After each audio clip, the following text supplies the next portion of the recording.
Good morning, students. Today we will discuss on blood.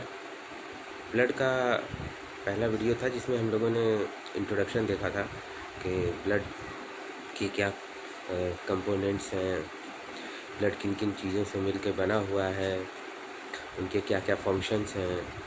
इन सब चीज़ों के बारे में हम लोगों ने इसके पार्ट 1 में देखा था। अब हम लोग इसके पार्ट 2 वीडियो को देखेंगे जिसमें इससे रिलेटेड और भी कुछ जानकारियाँ हम लोग लेंगे। So let's start blood part 2।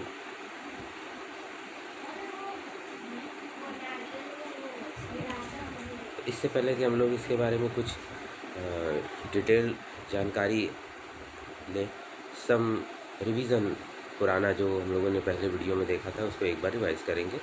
Blood basically एक कनेक्टिव टिश्यू है, फ्लूइड इन नेचर है, circulates in close system of vessel के अंदर ये सर्कुलेट होता है। मोस्टली जो इसका वॉल्यूम होता है वो 6 लीटर तक होता है। पीएच ऑफ ब्लड की बात करें तो स्लाइटली एल्कलाइन 7.4 होता है। स्पेसिफिक ग्रेविटी जो होती है वो 1.055 या 1.055 होती है।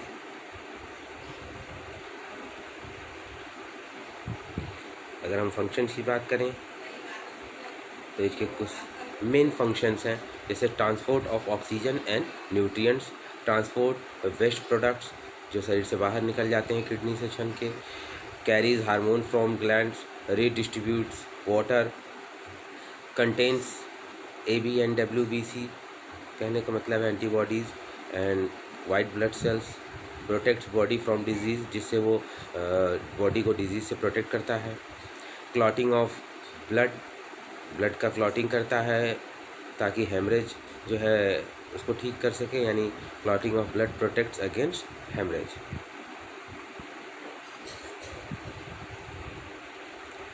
लास्ट क्लास में हम लोगों ने कंपोजिशन देखा था, उस कंपोजिशन को एक बार फिर से रिवाइज करते हैं। इसमें देखिए प्लाज्मा और सेलुलर एलिमेंट्स दो ही चीज़ों से मिलकर ब्लड बना होता है। अगर देखें तो प्लाज्मा जो होता है 55% होता है, वाइट ब्लड सेल्स करीबन 1% होती हैं और रेड ब्लड सेल्स जो होती हैं वो 45% होती हैं। तो ये इसका कंपोजिशन है। और थोड़ा सा इसके बारे में जानना चाहें तो 55% ऑफ ब्लड जो होता है वो ऑक्यूपाइड जो होता है वो ब्लड, और उसमें जो एलिमेंट होते हैं सस्पेंडेड उनके थ्रू होता है। कंपोजिशन ऑफ जो प्लाज्मा है, तो प्लाज्मा में देखें तो 91% वाटर होता है। इसके अलावा non diffusible constituent albumin, globulin, fibrinogen enzyme and diffusible constituents होते हैं हार्मोन्स एंड विटामिन्स। इसके अलावा जैसे ग्लूकोज है, सोडियम है, यूरिया है, ये सब सम अदर डिफ्यूजिबल कॉन्स्टिट्यूंट्स। इसके बारे में हम लोगों ने पहले जो वीडियो था उसमें भी इसको देखा है, तो आप वहाँ से भी एक बार इसको रिवाइज कर दें।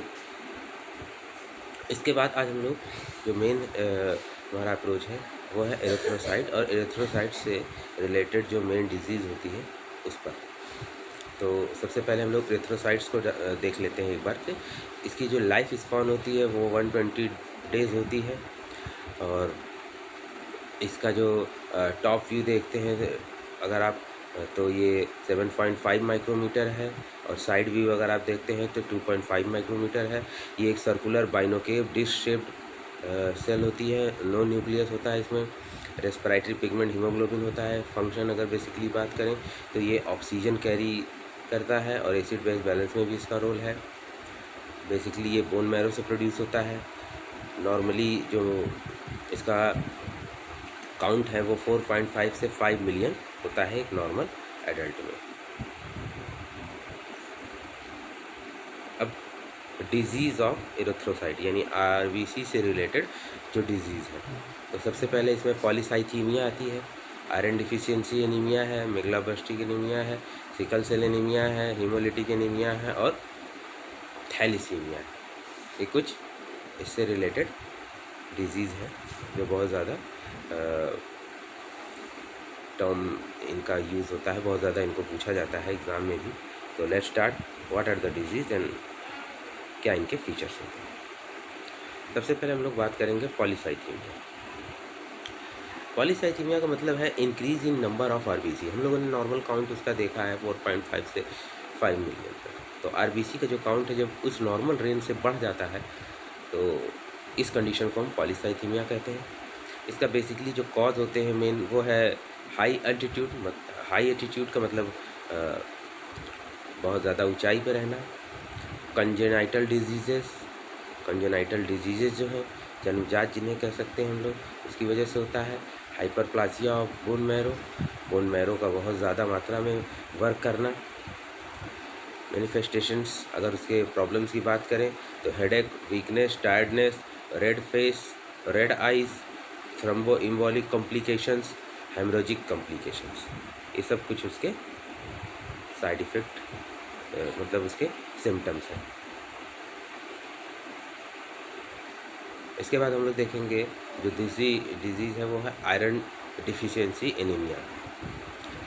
इसमें देखिए माइक्रोसाइटिक एनीमिया के नाम से भी इसको जानते हैं। इसमें हीमोग्लोबिन जो होता है वो डिक्रीज हो जाता है। Iron is necessary for haemoglobin synthesis. Haemoglobin बनाने के लिए आयरन की मोस्ट इम्पॉर्टेंस है, लेकिन उसकी कमी हो जाती है तो उस केस में आयरन डिफिशियंसी एनीमिया हो जाती है।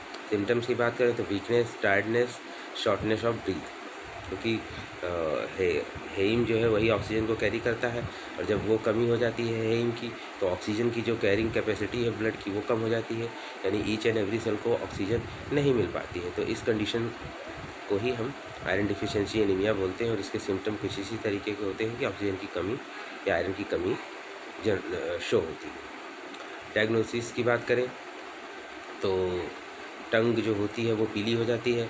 कंजक्टिवाइटिस ऑफ नेल्स जो होते हैं उनमें एक तरह से पीला सफ़ेदपन हो जाना, रूखापन हो जाना हो जाता है।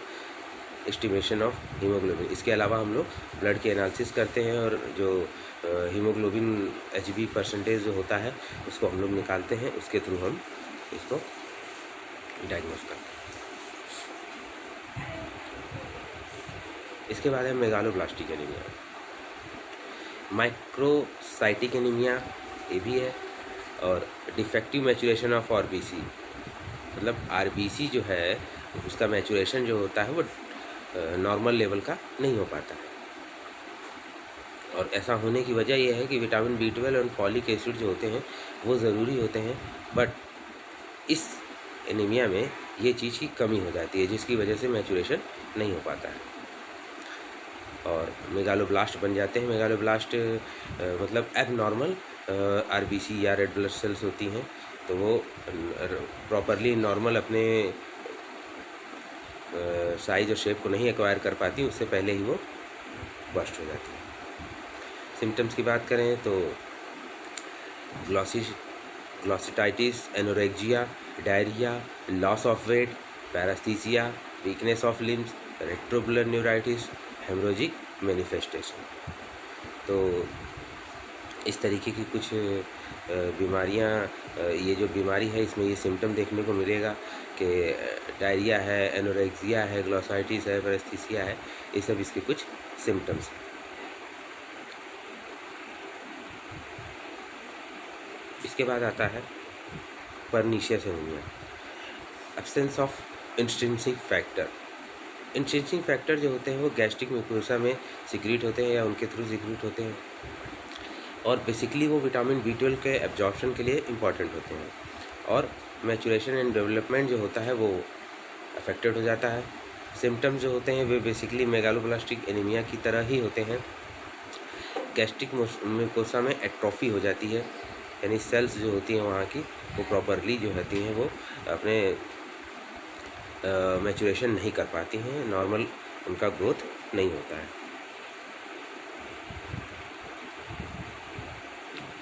इसी तरह सिकल सेल एनीमिया है, तो ये हेरिडेटरी ब्लड डिसऑर्डर है characterised by red blood cells that assume an abnormal rigid sickle cell mutation in the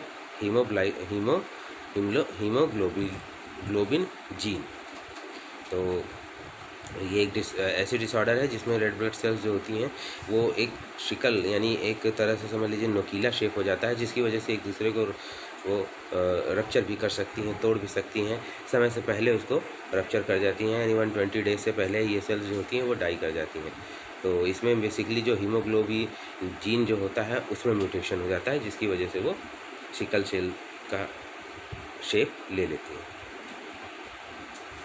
इसके अलावा है अगली जो है एनीमिया है वो हीमोलिटिक एनीमिया है।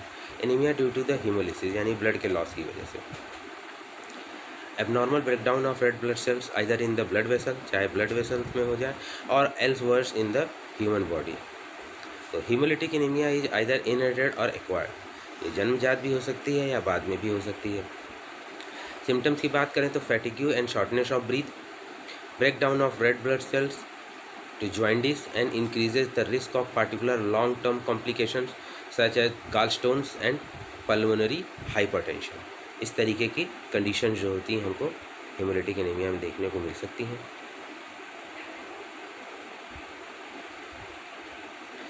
इसके बाद थैलीसीमिया, ये एक inherited autosomal receive blood disorder है। इसमें आयरन की मात्रा जो होती है ओवरलोड हो जाती है, बोन डिफॉर्मिटीज़ हो जाती है और स्प्लीन जो होती है वो बढ़ जाती है। तो इसमें ये भी एक जेनेटिक डिसऑर्डर में इसको हम काउंट कर सकते हैं।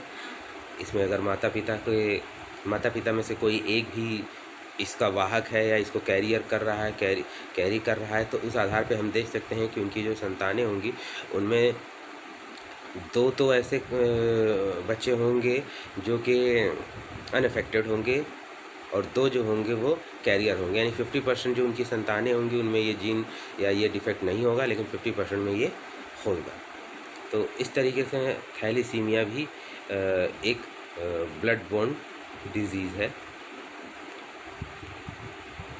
इसी में इरिथ्रोसाइट सेडिमेंटेशन रेट भी आता है, rate at which RBC sink to the bottom. कहने का मतलब है कि ये एक ऐसा टेस्ट है जिसमें आरबीसी को कुछ पर्टिकुलर टाइम के लिए रख दिया जाता है और फिर उसको मेज़र किया जाता है किस रेंज या कैसे वो सिंक कर रही हैं, सेडिमेंट कर रही हैं।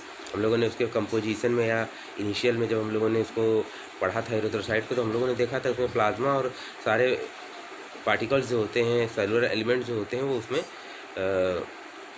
रहते हैं, सस्पेंडेड रहते हैं। तो उसी के आधार पर इसका हम लोग एरिथ्रोसाइट सेडिमेंटेशन रेट निकालते हैं। इसके बेसिकली 2 तरीके होते हैं, Westergren method and Wintrobe method. जो नॉर्मल वैल्यूज़ होती है, मेल में 5 से 15 mm in 1 hour and female में 2 से 20 mm इन 1 आवर। ESR की बात करें तो ये इंक्रीज़ होता है, एरिथ्रोसाइट सेडिमेंटेशन रेट अगर हम निकालते हैं तो ये बेसिकली इंक्रीज लेवल होगा, यानी ये जो नॉर्मल लेवल दिया हुआ है मेल और फीमेल का, इससे ये हमेशा ज़्यादा होगा। लाइक एनीमिया, एनीमिक है अगर पर्सन, और रूमेटॉइड अर्थराइटिस है उसको, क्रोनिक पल्मोनरी टीबी है, एक्यूट माइकार्डियल इन्फेक्शन है, इन सब कंडीशन में ये जो ESR होगा ये बढ़ा हुआ होगा, और ESR जो होगा वो घटा हुआ होगा polycythaemia vera and CHF cardiac या कंजस्टिव हार्ट फेलियर। तो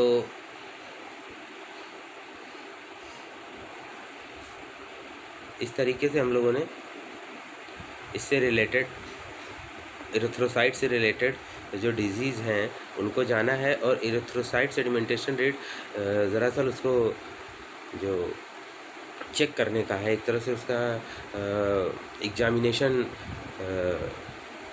तरीका है, एग्जामिनेशन मेथड है, जिसके थ्रू हम ब्लड की एक तरह से डायग्नोसिस करते हैं, जिसमें हम कुछ एक प्रेडिक्ट करते हैं कि इट में टेक या इट में पॉसिबल कि ये डिजीज़ जो होती हैं वो हो सकती हैं। तो आज के इस वीडियो में हम लोगों ने ये जाना कि एरिथ्रोसाइट से कि बेसिकली क्या क्या डिजीज़ हो सकती हैं, एरिथ्रोसाइट्स का क्या नॉर्मल रेंज होता है और किस तरह से हम उसको बेसिकली डायग्नोस कर सकते हैं। देखिए, बेसिकली जो बीमारियां थी उनमें हम लोगों ने पॉलीसाइथीमिया, इसके बाद एनीमिया, एनीमिक 4-5 डिजीज़ है, आयरन डिफिशियंसी, मेगालोब्लास्टिक एनीमिया थी, हीमोलिटिक एनीमिया थी, पर्नीशियस एनीमिया थी, इन सब एनीमिया को पढ़ा। साथ ही हम लोगों ने थैलीसीमिया भी पढ़ा। तो ये सारी जो डिजीज़ हैं ये सब इरिथ्रोसाइट से रिलेटेड डिजीज़ हैं, यानी इनमें या तो इरिथ्रोसाइट यानी आरबीसी जो होगी वो या तो नॉर्मल रेंज से कम हो जाती है या नॉर्मल रेंज से ज़्यादा हो जाती है। और इसके क्या क्या फैक्टर्स हो सकते हैं, इसके क्या क्या सिम्टम्स हो सकते हैं, वो हम लोगों ने इसमें देखा था। तो बाकी की जो इसके अंदर सेलुलर एलिमेंट होते हैं ब्लड में, जैसे डब्ल्यूबीसी और प्लेटलेट्स, उनको हम लोग आगे की वीडियो में जानेंगे। तो थैंक यू।